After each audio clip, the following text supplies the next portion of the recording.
Welcome to After the Poll, the video series where I take you through the worlds of Marvel, DC, and independent comic book. And by the time we get done, we do determine which comic book gets pick of the week. And don't forget the end of the video where we have the classic comic book to discuss as well. Guys, I'm Mike Spider Slayer. Welcome back to Comic Book Corner 2.0. If you love daily comic book content, you like me helping you make decisions on what comic books to buy, and you've been watching for a while and you haven't hit the subscribe button yet, guys, what are you waiting for? Go ahead and hit it now. So we got quite a few comic books to discuss this week. So with that being said, let's jump into it. Welcome to the realm of Marvel Comics. That's where we start today. There's 3 to discuss, not too many. There were a couple more unworthy ones. And coming in at number 3 was Age of Revelation's Amazing X-Men issue 2. This is one of the few titles that I gave a second chance to, and because the first one was actually halfway decent. Now, in this issue, you wind up getting to see the Cyclops and his crew get transported to a place that they weren't supposed to go to. I think they're supposed to go to Philadelphia or whatnot. And they come across Illyana in this world, and Cyclops made a deal with her to, I guess, best her in battle, and if he wins, she's got to assist him, and if she wins, obviously she gets what she wants. So the battle at hand is kind of like this mental battle. They like have to tell truths and whatnot, and I'm like, really? That's like freaking lame. So you're battling each other without using any flippin' weapons. You know, I was like, that's just dumb.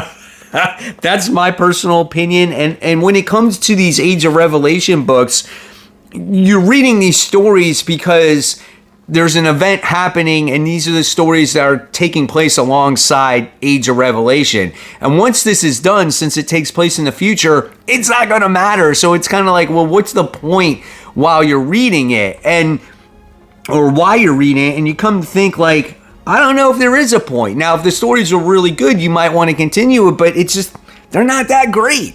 So I really don't know if I'm going to buy the next issue. I might as well, since I think there's only one more of this. Am I wrong? I'm not sure. But this is the one that's written by Jed MacKay, so it's like, All right, the second book we're talking about, the book that comes in at number 2 this week for Marvel, is Moon Knight, Fist of Khonshu, issue 14. It's kind of funny that this book is also written by Jed MacKay, and usually it is a really well-told story, you know, and in this story arc, we have the Wrecker that's involved. He has these ghosts that are haunting him, and he asks Moon Knight for help, and you find out that the Wrecker is using him, and then there's this new villain that's introduced, very like C-lister. It's very like generic, like, in my opinion. The artwork is not the same. It's very, I don't have a problem with a book being dark, but it's like so heavy on the inks that it like saturates, you know, the artwork that's at hand. It like covers it up, and so it's not as clean as it usually is. I don't think this is the regular artist, and just the story at hand with this Wrecker and this generic like dark villain, it just doesn't work for me this time around. You know, obviously this guy has this vendetta against Moon Knight and whatnot, and it just wasn't very fun. And out of this entire run so far, this is one of the weakest story arcs, and I think it has to do with Jed MacKay probably doing a lot. Like, he's doing this Age of Revelation stuff. He was doing all the X-Men stuff. He's doing Avengers. And I think he's overwhelmed, and I think he needed a kind of a crappy story arc here, or not focus so much on this book for a story arc so he can get through this Amazing X-Men. Because it's kind of funny how this sucks while Age of Revelation's going on. But you know what? That kind of sucks too. So, there you have it. And number 1, by default, pretty much almost this week, top pick of the week for Marvel for me is The Amazing Spider-Man issue 15. Just because it's the top pick for Marvel on After the Poll doesn't mean it's the top pick in general from Marvel, because I had worthy ones, and probably the best book from Marvel this week was that Captain America book. I thought that one was good, where he fights the aliens. But for After the Poll, this was the top one, and I don't know. It's Peter Parker in space. It shows you that no matter where he's at, great power comes great responsibility. He's teaming up with Rocket Raccoon in this one because Rocket obviously owes debts and he has to destroy this monster. We find out more about the suit that Peter is wearing in this world, right? Obviously, it's kind of like a symbiote, but it's not a symbiote. And, you get to see him just team up with these other cosmic characters. It's his cosmic supporting cast. It's like, I don't need a cosmic supporting cast. I just want the supporting cast on Earth. I want the grounded Spider-Man, right? It wasn't all that bad, though. There were some good action moments. There were some decent interactions with characters. Peter Parker has this hookup in space, so now he's, tapping some alien chick, and there's that. I mean, that's it, man. I mean, that's kind of where we're at when it comes to Spider-Man at this point. I'd rather deal with the Norman stuff and the Ben Reilly stuff than Peter in space right now. You could have said, you know what? Let's keep Spider-Man or Peter Parker out of the question. Like, he's out there somewhere. You don't know where he is. And we can just deal with these guys until he makes his return. I probably would have rather seen that. Welcome to the realm of DC Comics. And for DC this week, we got 5 comic books to discuss. Much heavier week than last week. And coming in at number 5, we have Cheetah and Cheshire.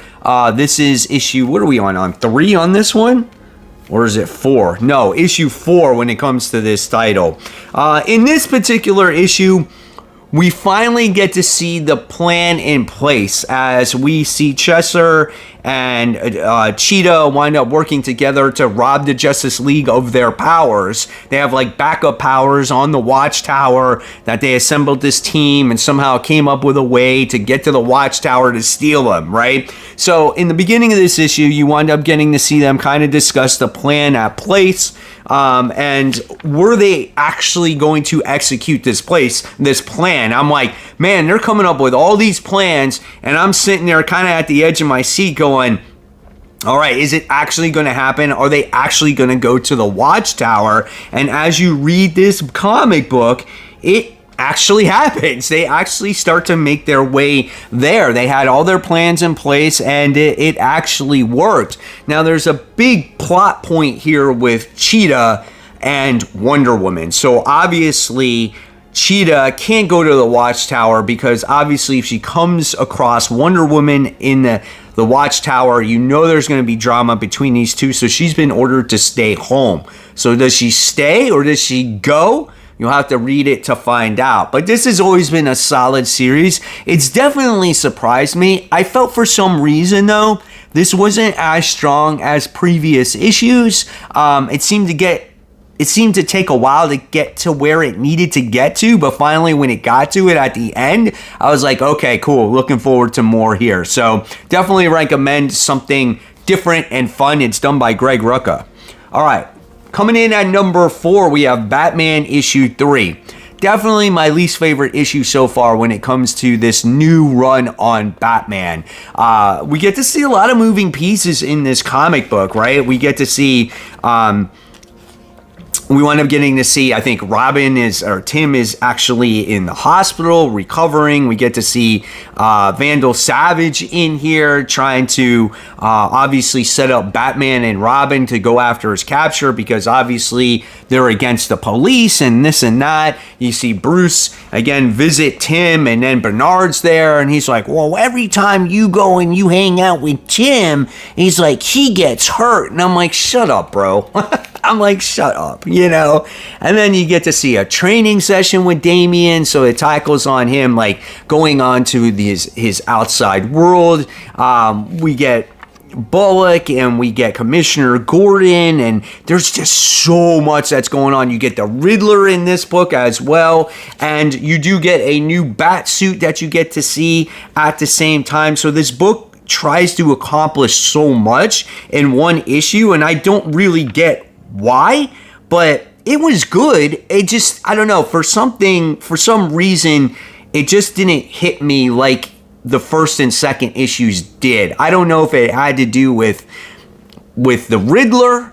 I don't know if it had to do with the Tim Drake situation. I don't know if it had to do with like the whole pharmaceutical thing. Like, I don't know, man. There was just a lot of like weird stuff going on, and maybe it just was too much and I just couldn't get into it like some of the other books. So this one was a little bit lower on the list this time around. So we'll see what issue 4 has to offer. Do you guys agree or disagree with me on this one? All right. Coming in at number 3, we have Poison Ivy issue 38. Man, this is a fantastic issue when it comes to the series. We got our normal artist in here. G. Willow Wilson is writing this book. And when it comes to this one, we wind up getting to see Poison Ivy probably at her most angriest moment, I would think, in this series at this point. She's trying to figure out who betrayed her, and at the end of the last issue, she found out who that was, and it was the girl Janet here, and she's taking her into the green to get to the bottom of this whole situation that's going on.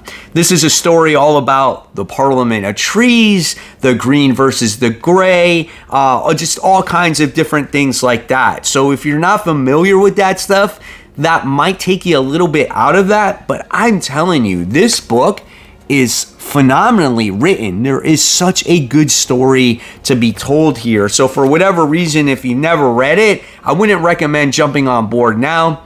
Try to jump on maybe like I did. When did I jump on? I think it was like, I don't know, when All In started. The first issue of All In, it was a good jumping on point. And I followed it from there, and it was really good. The ending was phenomenally done here. And I love this book. It's so well done.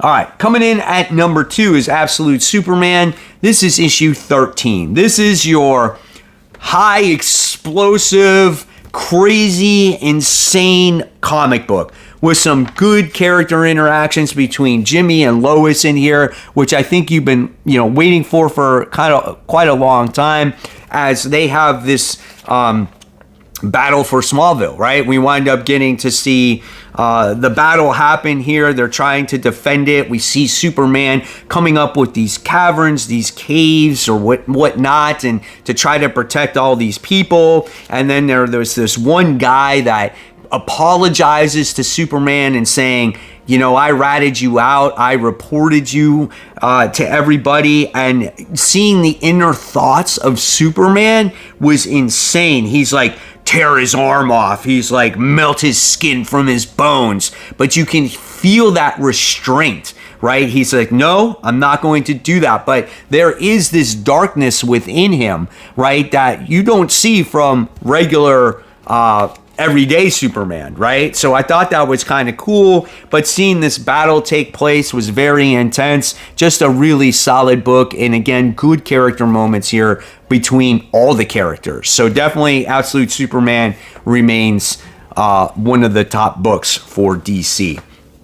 But my top pick this week for DC was Absolute Green Lantern. This is issue 8. Now, when it comes to this book, I know this is not everyone's favorite, and as of late, it wasn't my favorite either, because all we're dealing with a lot of the times is mythology stuff, and it's kind of like, well, where are we going with this story, right? Now, some would say, well, after reading this issue, we're still not really getting any story progression. We're just getting a story of Joe.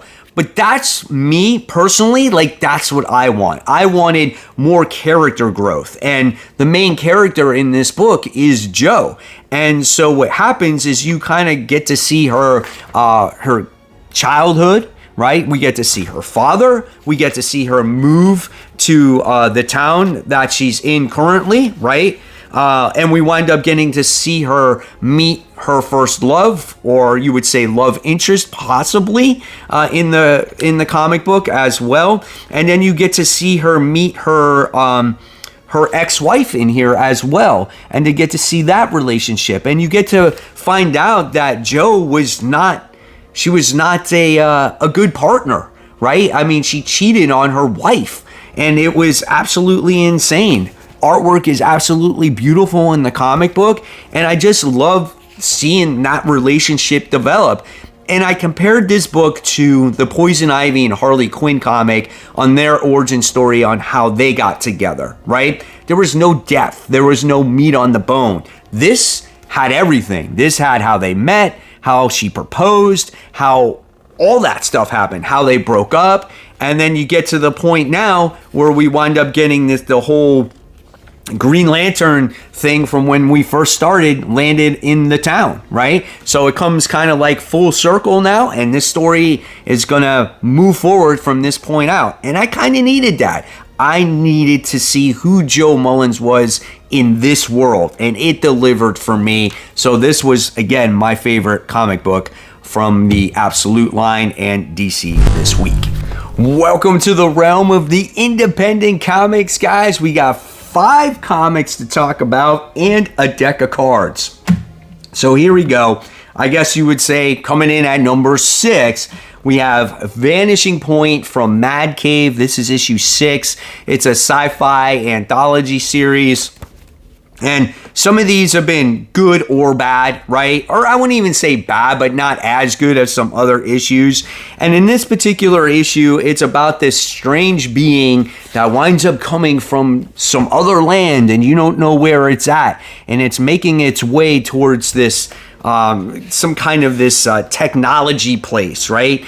And you don't know what this thing is. It seems unstoppable. It's killing humans, and it's trying to get to this place in order to prevent a bad future. It's almost like a Terminator effect. And you find out who that person is in that armor, and it's actually kind of sad by the time you wind up getting to the end of it. But again, it's imperative that they stop this being, so again, they can stop a bad future from happening. It wasn't the best read that I ever read when it came from this series so far, but it was pretty decent, and the ending was kind of sad. So yeah, it was okay. It was worth the read. All right, next, coming in at number 5, you want to talk about sad. We got Assorted Crisis Events. This is issue 5, 6, 7, I don't know, 6. So when it comes to this particular issue, right, and all these books have been really, really dark and sad because it's all these people that are dealing with this thing that's happening on Earth, but in their point of view, and it's all affecting people differently. So there's some weird connection to all this. But in this world, we wind up seeing this guy who is suffering from this disease to the point where he might be normal, just like me at this point, right? And then within 10 minutes from now, he will age to 5 years old, and then he will age to like 80 years old. And he constantly goes through this day after day after day. And his wife is dealing with this guy's disease, and this is putting such a toll on her. It's stressing her out because she can't handle the constant switching from child to baby to adult to old man, and just all kinds of other things. And what comes with all that stuff comes disease and just like hysteria and all kinds of stuff. And she's contemplating, this is my husband. What do I do with him? Do I put him in a nursing home and all this kinds of stuff? And it's just so sad to see her go through this situation, and this goes through the thing of kind of like, when you marry somebody, it's through sickness and health, and this woman was putting herself through that, and it was tough to read. It really, really was. And the ending was pretty interesting as well. So if you haven't read it yet, I definitely suggest it. But some of these ones can be dark and sometimes depressing, but it was a good book. All right, coming in at number 4, we have Nemesis Forever. This is issue 3. So this book, out of the 3 issues so far, it wasn't a bad issue, but it wasn't my favorite out of the 3 because mainly Nemesis did not get the upper hand in this one. It looks like his ass gets caught in this issue, and you're like, oh crap. And he's a little bit sloppy on this one because he's not hesitant. He's infatuated about buying all these companies, and he was trying to buy this one guy's company, and we find out that CIA really caught up to him on where he is, and And let's just say now they're going after him and his back is against the wall here. There's some crazy gas that he was emitting throughout the city, and it was going to kill people instantly, and his gas mask gets knocked off, and if it affects him, he could die. So yeah, he's actually, again, got his back against the wall, which is not a bad thing here, but it wasn't as crazy and as insane and as over the top as this series can be, and that's what makes the book actually really, really good. Still a good issue, don't get me wrong. But like I said, I've seen worse from Nemesis. And I mean when he does worse, right? All right. Coming in at number 2, we have Void Rivals issue 24. As this continues, some major pieces going on within these two factions, right? We came across this unity situation where it seems to be this bad thing when the two species or whatnot on the sacred ring come together and unite. You think it's going to be the end of this world, but the thing is that not only would it be the end of the world, but it would be end pretty much of the universe. So they're trying to contain this monster that's in this ring, and he's weakened, and if he gets released, it's your opportunity to kill him. So we're trying to get that across to Celilla, who's the main character. She doesn't want to believe it, and so we still got to deal with that in the future. Meanwhile, we got Pathona, who's dealing with Wheelie in the issue, the Autobot that rhymes, and you think they make allies with each other, but, we'll see what happens there. And then, again, we get more of the united stuff on these two coming together as, the outlook on their lives and their war looks a lot different. And the other thing that we got going on in here, which is my favorite thing, is the Schizoid character on how he deals with his division. Because you cut him in half and, he multiplies, but the more you divide him, he doesn't remember certain things. But there could be some kind of civil war between the Schizoids. How can that be when technically they're all the same person, right? I don't know, man. It's freaking good, though. I really, really enjoy it. Okay, number 2, we have Speed Racer. This is issue 4. Man, oh man, this almost got number 1 this week, but what I come to next, I'll tell you why. But Speed Racer, another phenomenal issue. This book has such great pacing to it. You know what I'm saying? It's one of those books where it's just you're invested into Speed Racer's journey through his racing journey, from him trying to make it in this circuit to try to raise enough money to save his dad. You're invested in his racing team. The artwork is absolutely gorgeous in here, and the cast of characters was really a lot of fun. And when Speed Racer is racing, you almost feel like, as the reader, that you're racing in the race with him, and you need to survive this race that he's on. And if you don't, you could die. I mean, that's kind of the way I feel when I actually read this comic book. It's so well done. I really enjoy it. I definitely say pick this book up if you haven't, man, because it's good. And you don't have to be a Speed Racer fan. You didn't have to read the old cartoons. It's a freaking blast. And it's one of those things, once again, that's one of my favorite comics on the shelves. And it's the same guy who writes freaking Space Ghost. All right. But my number 1 pick of the week goes to a deck of cards. Yes, guys. Ice Cream Man. This is the Mortal Coil Shuffle. So this is not a card game. I thought you could still play a game with it, but it's designed almost like a card game, but it's a story. Now you must carefully keep the cards in order, or you will not be able to read the actual story. This is the way the cards look, right? And this is kind of the way they look this way, right? So it's so unique and different. So here's the way the story starts off, right? So it looks just like that. And you would think, well, why would I want to read that? And when you read it, it's so engaging. It's so unique. And it's so different, right? And what the story is about, it's about this guy who leaves his family, and he has this issue with gambling. And so he goes out, he tries to gamble, win some money, and he comes across, of course, the ice cream man, and the ice cream man interacts with him, and it's kind of sad that way. The mom has some kind of anxiety disorder.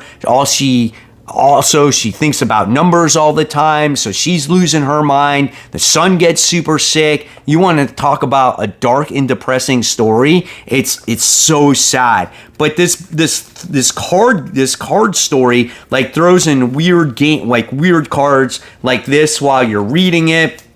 It also throws in like a tarot card, and it's all these big cards are like pinup pages when you're reading a comic book. So it's almost like a mini comic. And this kid is playing Uno, so it throws in a reverse card in there. It's wild, dude. Absolutely freaking wild. What a way to think outside of the box when it comes to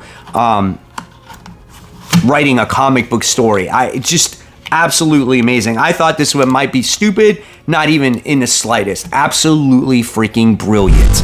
And now it's time for Pick of the Week. So real quick, we're going to talk about the books that I showcased on Worthy Ones. If you guys haven't checked that out, that takes place on Thursdays. And I'll leave that video at the end of this video so you can watch it just in case you haven't yet. So on Worthy Ones, we did cover Harley and Ivy, Life of Crime, issue 1. We had Planet Earth, that is issue 2. We had She-Hulk, or Planet She-Hulk, I should say, that's issue 1. We had Alien vs. Captain America, issue 1. That's probably the top Marvel book, like I said. We had G.I. Joe, The Dreadnought War Part 1, issue 13, freaking awesome book.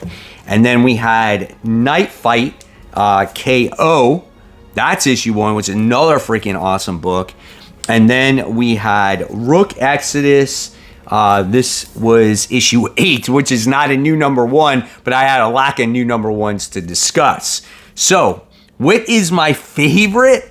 This is a hard call, but it's definitely got to go to Rook Exodus. That was my favorite out of Worthy Ones. The artwork is absolutely spectacular. The story, quick, but otherwise phenomenally done, man. Absolutely awesome. So now it comes to the book that gets Pick of the Week. And which one is it? Is it Spider-Man? Hell no. Is it Absolute Green Lantern? Is it Rook Exodus?